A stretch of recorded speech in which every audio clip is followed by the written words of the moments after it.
Mga bossing, kung matatandaan nyo, ito po yung bake na in-order ko kay Tito Tong. Dito nagbigay ng kunting pakain si Tito at talaga naman nagpakitang gilas agad itong ating mga alaga. Anong gagaslaw naman mga boss? Anong agawan sa pagkain ay Bali iuwi ko na po itong nabili nating bake mga boss. Nung paalis na kami mga boss ay tingin naman anong gigil ng aso ni Tito. Talagang magapanlapa ito pag nakawala. Sabi nga ni Tito ay siya lang ang kilala nito. Ito ang magandang bantay talaga sa farm. Siguradong takot na ang mga magnanakaw sumubok pumasok sa area nyo mga boss. Ito nakauwi na kami sa bahay mga boss, inabutan pa kami ng malakas na ulan. Medyo nabasa itong ating mga biik. Sigurado makakadagdag ito sa stress nila sa pagbiyahe. Dahil nabasa sa biyahe itong ating mga biik mga boss, itinutuyo ko sila gamit yung mga tuyong damit. Alagang-alaga ko yung mga boss kasi syempre unang batch ito ng pag-aalaga ko ng baboy mga boss. Bali si Papa ang nagbubuhat at ako naman ang nagpupunas ng kanilang mga balat. Kailangan natin gawin ito para mabawasan ang lamig nila. Kapag kasi mga biik pa mahina pa ang panlaban nila sa lamig. Gaya ng broiler mga boss, kapag sisiw pa kailangan alagaan din sila ng proper temperature. Ito kasi ang crucial part sa manok at baboy. Kapag naman nabigyan natin ng maayos na alaga sa brooding stage, hindi na tayo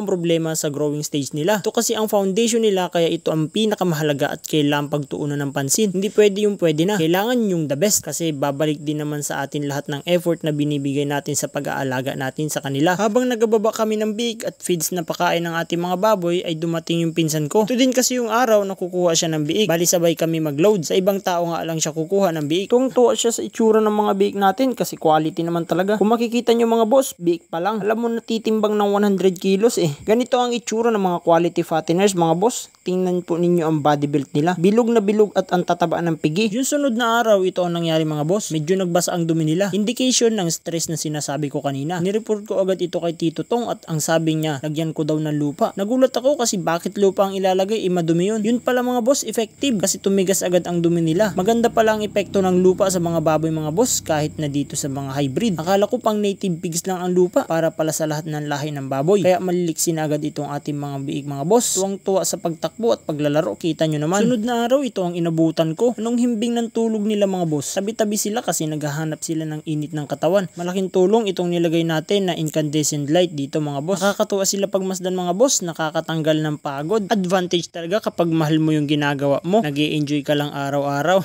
Ito ang isa sa pwede nyong gamitin na pakainan mga boss. Yung gulong ng sasakyan. Hahatiin nyo lang po sa gitna at pwedeng-pwede na itong pakainan ng baboy. Syempre kailangan ilinisin din po natin maigi para maiwasan natin ang aberya sa kanilang kalusugan. Giliw na giliw sila sa pagkain mga boss. Kita nyo naman kapag ganito lagi sila kagiliw sa pagkain. Wala pang 4 months tiyak na papapabilis ang pag-harvest natin sa kanila.